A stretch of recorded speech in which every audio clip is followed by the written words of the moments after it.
Hey, Husker fans, welcome back to the Husker Big Red podcast. I'm Chris Peterson, and joining me as always is Danny Gillette, and we're back here for another episode. And today we're going to look at some of our Nebraska football hot takes. We're going to break out some of those as fall camp is starting this week. So we're now, barely over a month away from the season starting. So we're going to throw out some of our hottest takes, our preseason takes, predictions, looking ahead to the 2025 season. We're also going to look at some of the preseason hype being thrown onto the volleyball team, which is definitely warranted, and also a big commitment for Fred Hoiberg. We're going to discuss that. So before we get into it, please make sure that you hit the like button, hit the subscribe button, get into the comments section. Let us know your thoughts on, the past week or volleyball or Colin Rice or whatever you want to talk about Nebraska related. So Danny, how are you on this Monday morning?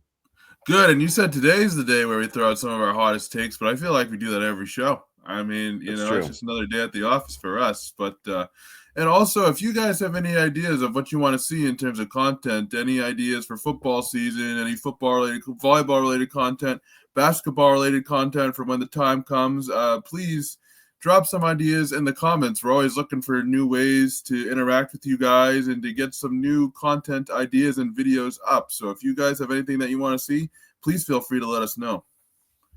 Yeah, or good times too, because we've kicked around maybe having more live streams, but maybe one at night, maybe a Husker Big Red after dark has been an idea.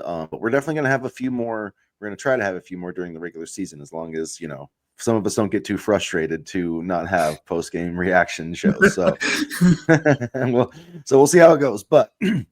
The idea is to have a pre and post game chat through, our Coffee with Husker Big Red will be our pregame show, and then we'll do some gut reactions, and then every Monday we'll have our Fallout episodes. We'll look back at volleyball, football, mostly football, because volleyball season. There'll be things to look back on, but it's going to be, I think, a lot of smooth sailing. Although, if you look at my 2025 predictions, I'm predicting a lot of smooth sailing for the Nebraska football team. So I don't know. I'm either going to look really smart, or I'm going to be eating a lot of crow, because I feel like people are going to be like throwing that back in my face if I get it wrong. I'm excited for basketball too. I really am excited for this roster and this team. I was excited last year too, and it didn't come to fruition, but I really feel good about this team. I don't know what you mean didn't come to fruition. We won the Crown Championship, Danny. We did we did win the Crown. So, there was something, but I'm excited for Bryce Sanford, who we will mention later in the show because he was he was instrumental in getting Colin Rice to Nebraska. So, yeah, I think they've got a good rotation. Jamarcus Lawrence, Kendall Blue, Rink Mass, Barricade Boy Contental. I read from Robin Wass out of Husker Online that those are four guys kind of projected to start. I got to feel like Bryce Sanford's in the mix too, but Brendan Frager, man, he keeps kind of putting himself in that mix. And also Connor Sejan coming back and not having to take on as big a scoring role, and to where he can come off the bench and provide additional scoring there. Connor Sejan's a great guy to have on the bench, and it's similar to the role he played at Wisconsin. And I know he came off the bench a lot last year, but I felt like sometimes he was asked to do too much in his first season. Yeah, I meant Braden Frager. I think I said Brendan, so I think I got myself mixed up with Brendan Fraser, the actor, there for a minute. But Braden Frager, Braden Frager, the in-state guy from Lincoln. He's been getting a lot of buzz lately. So anyway, let's get into the title of the show. You guys get some extra basketball talk here, but that's what we do here. We riff and we go off on our topics, but we do have some Nebraska football hot takes, and so we thought about what would be a good topic to discuss with the season just starting, or not the season, but camp starting this week. And we thought it would be a great time to reveal some of our hottest takes. So we've got a few. We'll see how many we get to here.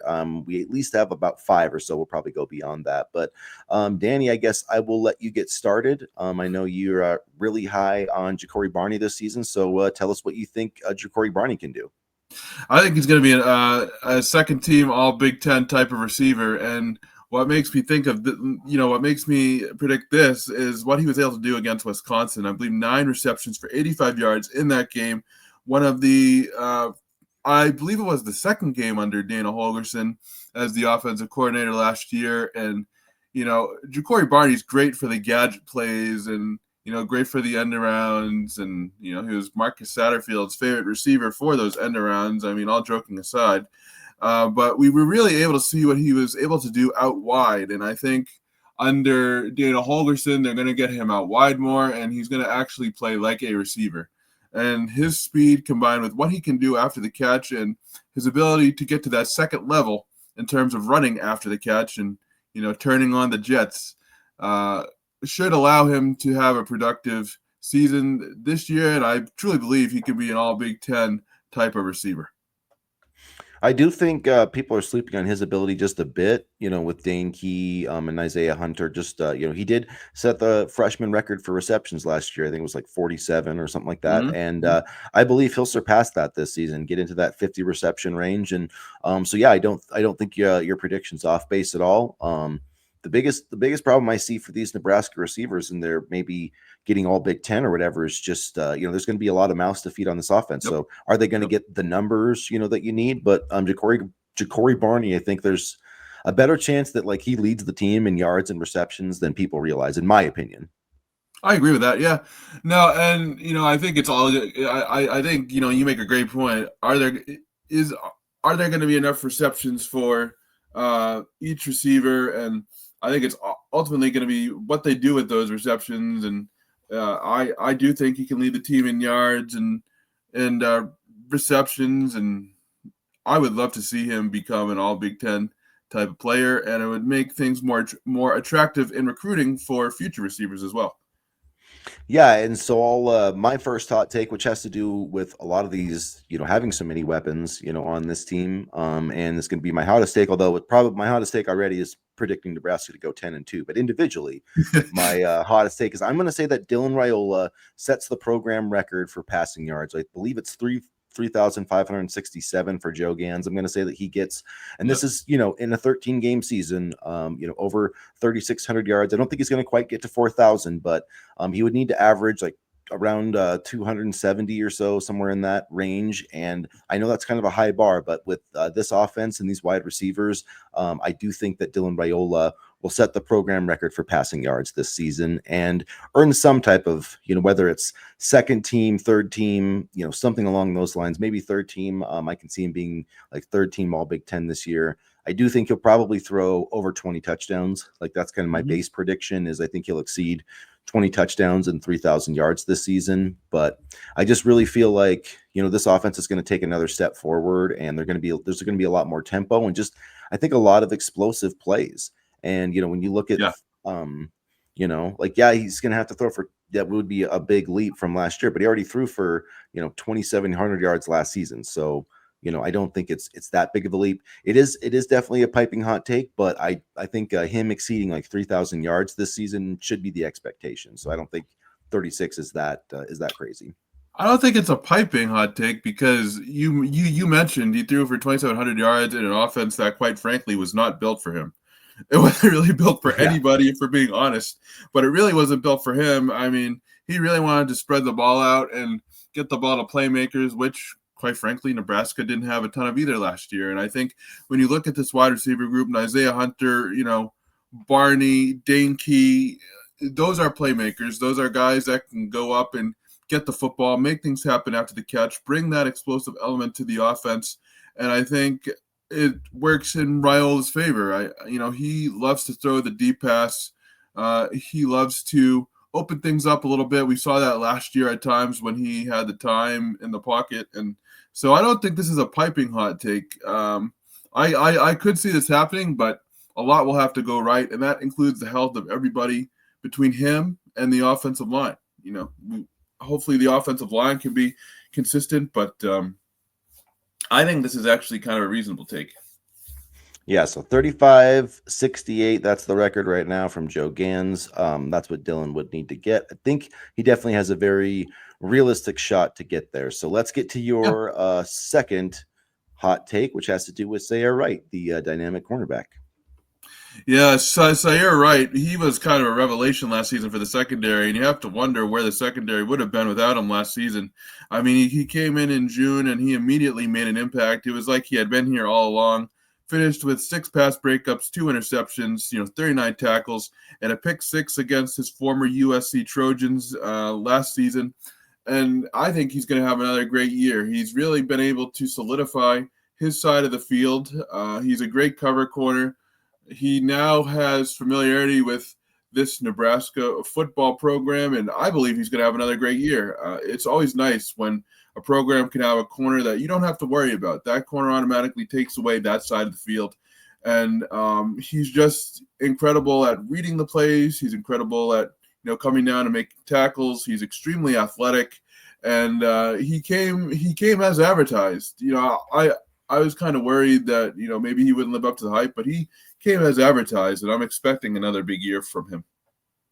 Yeah, top 100 recruit coming out of high school, left USC, and he got to Nebraska really late in the process. So the fact that he got, I think it was like almost July before he got to Nebraska, and had a great season. So I mean, with a full off season working with Corey Campbell and John Butler, now that they've got John Butler as a defensive coordinator, I think he's gonna have the type of season we hoped that Tommy Hill would have last year. Just got robbed with the injury, but man, like there's not very many cornerbacks in the Big Ten I would take over Ceyair Wright right now. And you mentioned John Butler. John Butler has a history of developing corners at the NFL level, so I think having Butler as a defensive coordinator, a known corner developer, will help too. All right, so my another hot take for me, Emmett Johnson, and this might not be, again, I don't think it's that crazy, but I think that Emmett Johnson is going to get over 1,500 total yards this season. That's not rushing yards, total yards. Last year, he had 908 all-purpose yards. He averaged 5.1 yards per carry, but he really became a threat as a wide receiver once Dana Holgorsen took over.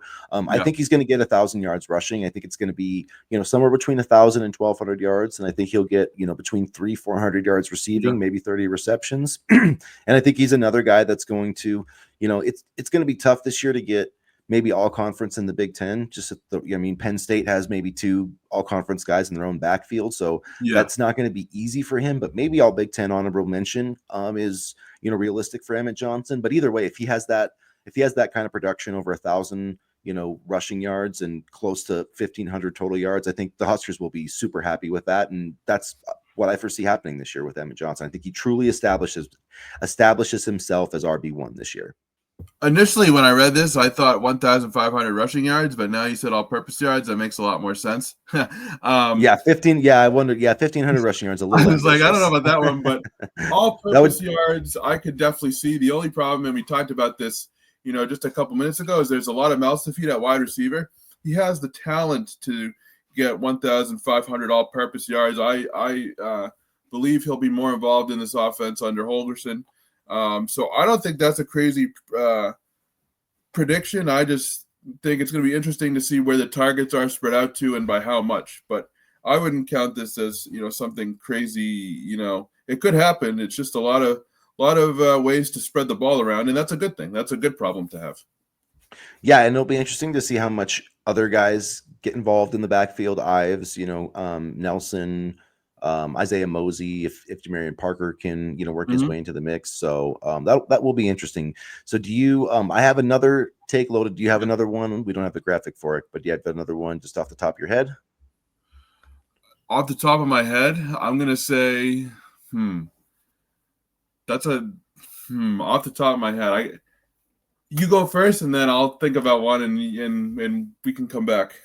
Okay. Yeah, we should have went different order. So I'm going to go 2 in a row. But my next one, okay, and this is based off Big Ten Media Days last week. Matt Rule got me fired up when he said that Carter Nelson needs to be ready for the Cincinnati game. I'm not going to say that he's the starter or whatever, but by the end of the season, I think that Carter Nelson will lead the tight end room at Nebraska in receptions. He'll have more than Heinrich Harburg, Mac Markaway, Luke Lindenmeyer. I think he can get maybe close to 30 receptions and really kind of set himself up for a big kind of a breakout 2026 season where maybe he starts to get a little bit of attention from NFL scouts.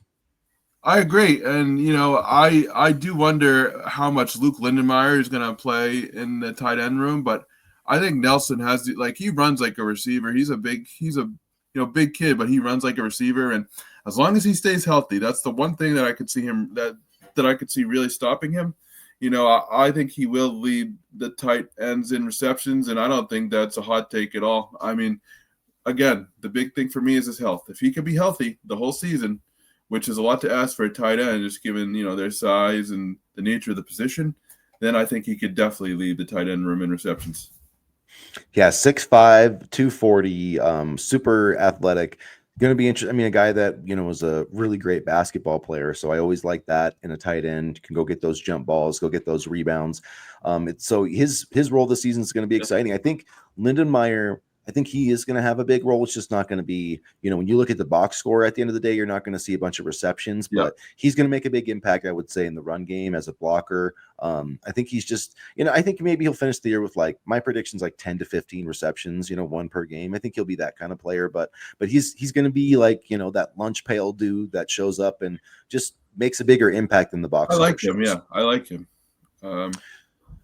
So, all right. Did you come up with another? I did. Okay, what is it? I did. Dana Holgerson will be a Broyles Award finalist. Ooh, okay. I like that. I thought about that too. Yeah, I think he's gonna transform this offense completely, and it's gonna be an explosive offense. It's gonna be a productive offense, and I think at the end of the year, at the end of the day, Dana Holgerson will be among the finalists for the Broyles Award, and he'll be in serious contention for winning it. Yeah, which makes sense because, if my prediction proves correct that, Dylan Raiola sets the passing record, that Emmett Johnson has 1,500 yards, Carter Nelson has 30 receptions, that sounds like a pretty explosive offense. I'm realizing now that all my, hot takes are on offense. I do have some for defense. And I guess one of mine is that I think that Dason McCullough is going to get at least 6 sacks this year. I think it's probably going to be closer to like 8. But I think I think Nebraska is really going to unleash him as a pass rusher. And I think he's going to really make himself some money this year. I think he's going to end up being like a day 2 pick as an edge, and a versatile linebacker. In the NFL, they could find lots of different ways to use a guy like that. I mean, we've seen, I'm trying to think, I mean, maybe Von Miller, but like not comparing him to, but like a linebacker who could be like a linebacker in your base defense, but also a pass rusher on third downs. Those kind of players are pretty rare. And Dason McCullough, I think, is really going to cement himself as that kind of player this season. I know I've used him as an example before, but Luke Kuechly, being a local guy from Boston College, obviously went to Carolina, fits that mold as well. But I also want to preface that no, we did not take any drugs before this. These are all authentic, natural predictions. But I do see a lot of these happening. Now, one of my other ones that I had for the defense is that Marquise Watson-Trent will have a 4th consecutive season of 100-plus tackles. He had over 120 last year, actually exactly 120 last year, and he had 116 the year before, 113 in 2022. So I think he's going to continue his streak of 100 tackles this season. Yeah, I like that prediction. I think he's going to turn into one of the best transfer portal additions on defense. Andrew Marshall is going to be right there too. But yeah, this is like one of those, and it's Kurt Cignetti kind of drives me crazy. But this is one thing I remember he said last year when Nebraska was playing them leading up to that game, is that he valued production in the transfer portal over the ratings, and I do think that sometimes the production does get overlooked because Marquise Watson-Trent was ranked in, I can't remember. It was like 500. It's something ridiculous. Yeah, it made no sense.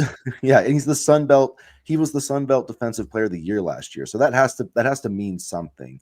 And I think he'll be a steal for Nebraska this year.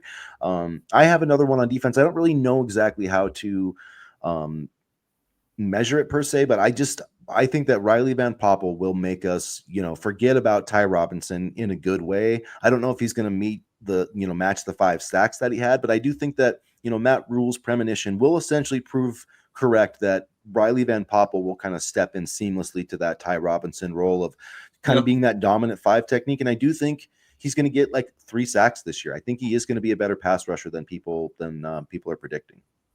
And I know some people were kind of mystified by his Rule's decision to redshirt Van Poppel last season, but I understood it and I agreed with it. And now this year will be the reason why it was a good decision.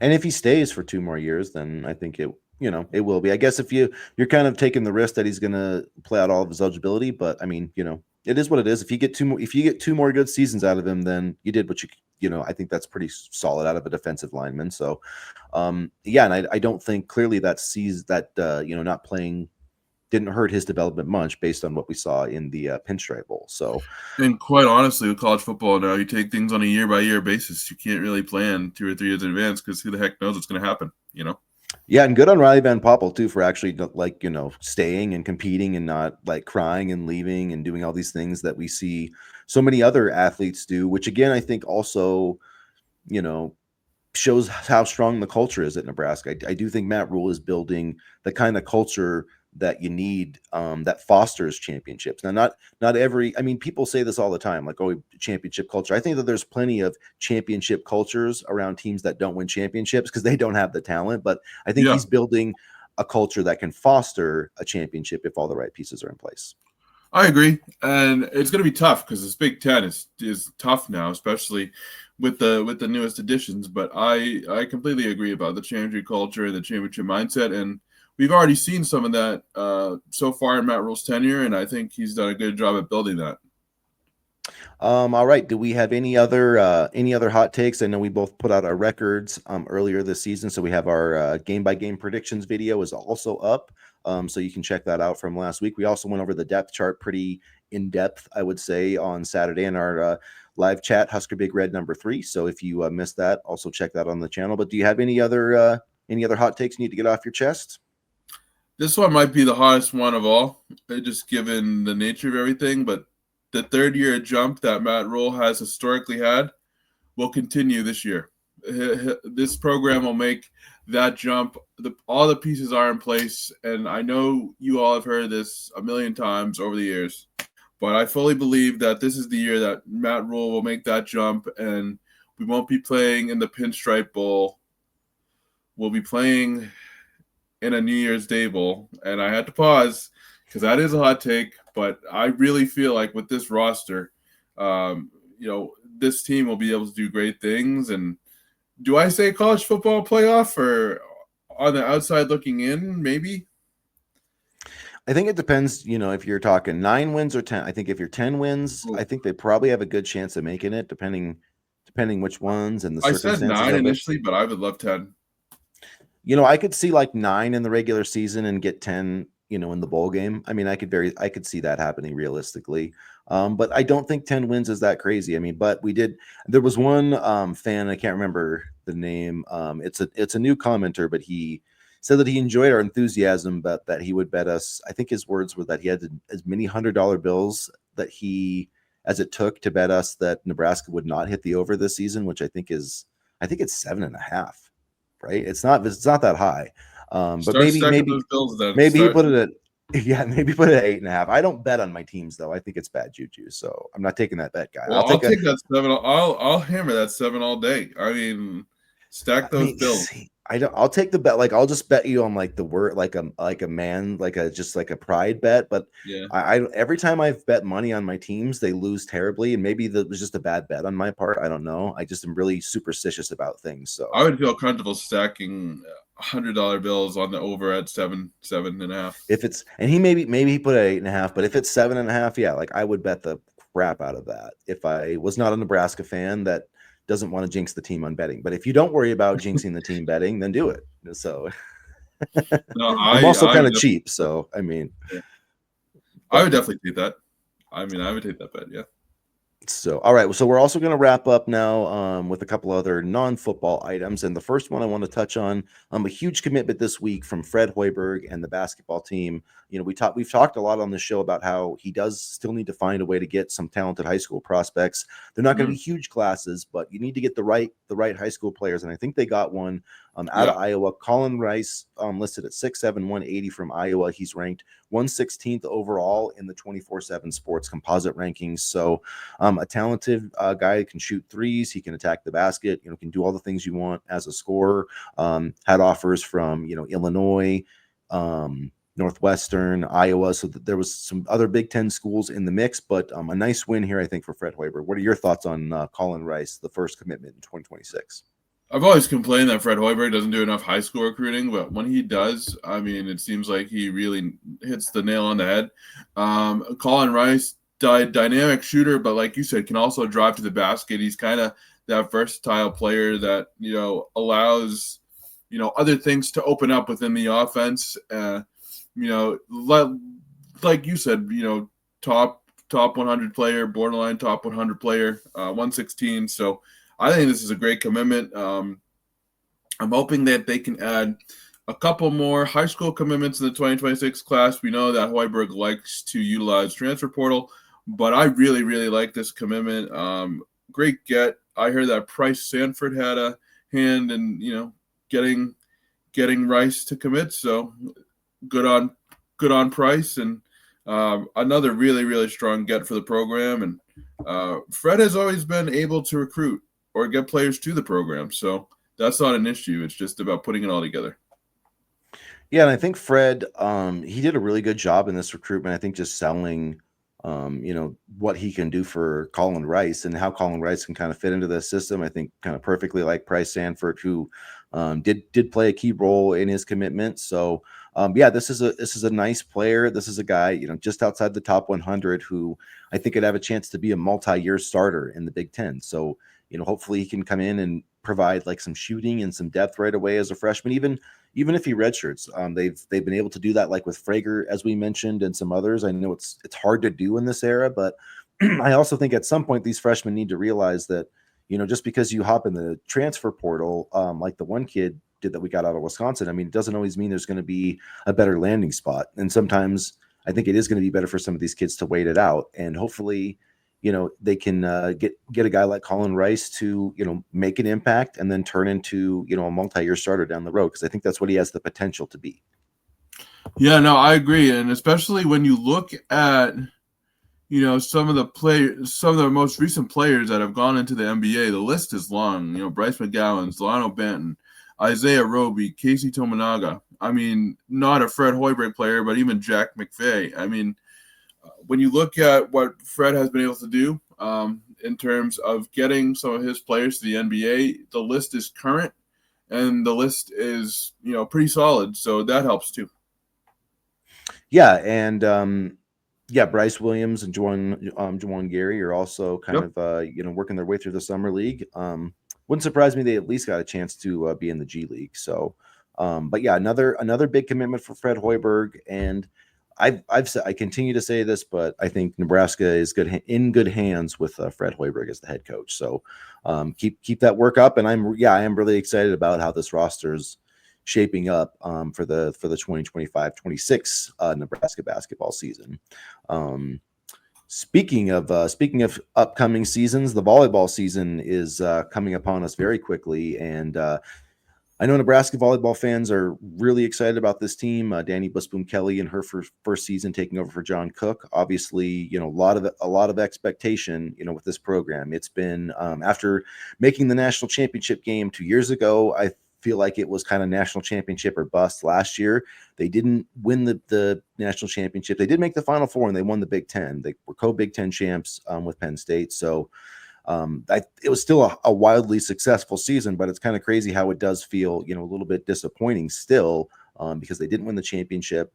But looking back, for this past week, they were ranked, pick number 1 in the Big Ten preseason media rankings, and they had 4 all Big Ten preseason selections. Andy Jackson, Harper Murray, Rebecca Alec, and Bergen Riley, who's been the Big Ten setter of the year the past 2 years.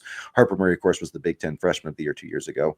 I think they've got 3 legit candidates to be Big Ten player of the year in Bergen Riley, Harper Murray, and Andy Jackson, who are also on the national player of the year award watch list. So, I mean, this is a stacked roster, and season can't start soon enough. And we're actually, for volleyball, we're just a few weeks away now with the first game tipping off August 22nd against Pittsburgh. In that's kind of that volleyball tip-off thing. So you got Pittsburgh on Fox, and then you've got Stanford on that Sunday. So a great way to start the season. I love that, there's no kind of tiptoeing into the volleyball season. They just, at least Nebraska starts off at with the first sort of that kind of preseason tournament, I guess we can call it, which just started, I think, last year. And I love it. So it could be a great way to get things, kicked off with volleyball. And what are your thoughts on this team? How excited are you for the 2025 season to get rolling? I'm very excited because we talked about it off air.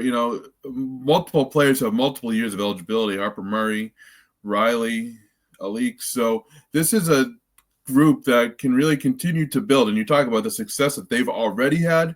They're already seasoned at these big time matches, going through the season, winning, Big Ten championships. And, when you talk about building a program and building a winning culture like we did with the football, team building that standard, setting that standard. The volleyball program has been able to do that. And one of the things that I've really liked in all the interviews I've come across, John Cook is obviously no longer with the program, but it seems like Danny Buscombe-Kelly is going to just carry over that mentality and that culture. So there's no drop off there. It would be easy for a program to kind of, search for a direction following the departure of a coach like Cook. But I think this program's in great hands with Buscombe-Kelly, and I expect that, winning standard to continue.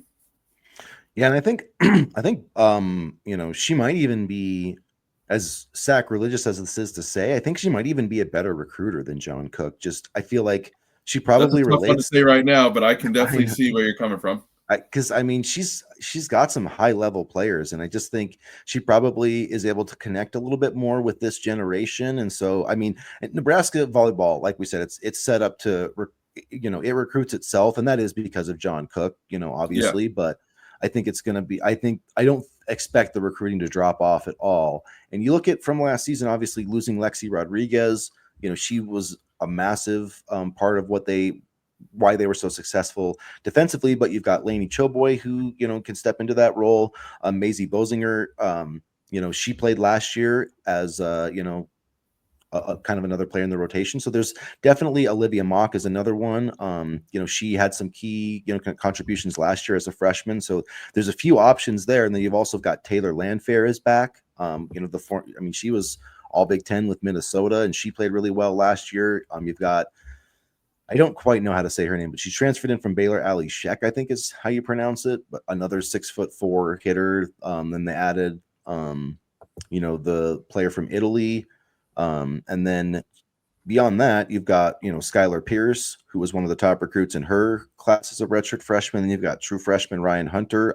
So the hitter, it's just for Bergen Riley and also, Campbell Flynn, the two that are kind of, Bergen Riley's going to be the setter, but Campbell Flynn is pushing her. That's how good she is as a 6'3" freshman. But the options for those setters is really incredible. And I wonder, we may see, some lineups with multiple setters. Who knows? Yeah, and it's really interesting just talking about volleyball in the state overall. I don't know if you follow the League One volleyball. I followed it a little bit, but Lexi was playing on the team when I was watching it. I was able to find some matches online, so it's good to see the sport itself growing. The League One volleyball is actually pretty entertaining. Yeah, they've got a few different professional. I wish that they would just they would consolidate into one, professional volleyball leagues, which probably will happen at some point. But yeah, there's too many good American players not to have a legitimate professional league. And softball too. Softball does kind of have their own league too. They're kind of starting up, but yeah, same. I think, yeah, maybe just a little better branding for people. I don't know. And the thing which volleyball I think is really smart. They've got a team in Omaha, but it's man, if I was, maybe not the WNBA, maybe that's, but I feel like Omaha and that market should be targeted for women's sports, because that Nebraska people will support that team like none other. So that's just my 2 cents on it. I would love a Big Ten hockey team for Nebraska. I would watch every single game. I would women's hockey too. Yeah, women's hockey is great. Women's hockey, I feel like, doesn't get talked about enough, but especially Big Ten women's hockey. Big Ten and then Hockey East, where I'm from, those two leagues are really big over in the college hockey landscape. But no, I wanted to touch on something that you said about Buscombe-Kelly being a better recruiter than Cook. I don't think that's a bold statement at all, because I think, like you said, Cook was able to kind of seal the deal on name, which he's earned it. Obviously, I'm not disparaging him for that, but I feel like Kelly might be a little bit better at closing the deal currently, instead of just kind of, using her name to get recruits. Yeah, and it's going to be, she's still looking for her first championship. She built a really strong program at Louisville, and it's our time. It's our time this year. So hopefully, I feel like the ladies are ready to show out. We'll see, but Thought they were going to win the national championship last year. It's a high bar, and there's a lot of really great teams, so it's not going to be easy. Penn State, Wisconsin, they're all loaded again. But yeah, Big Ten volleyball really is off the hook. So if you haven't been watching this team or haven't been following volleyball, you definitely should. That's my recommendation. So a lot of them are on Big Ten Network. So yeah, and more even becoming on Fox now. They've started to clue in that, especially Nebraska games, they've started to realize, oh, if I put Nebraska on any channel, the fans will watch. So for any sport, basically, like yeah.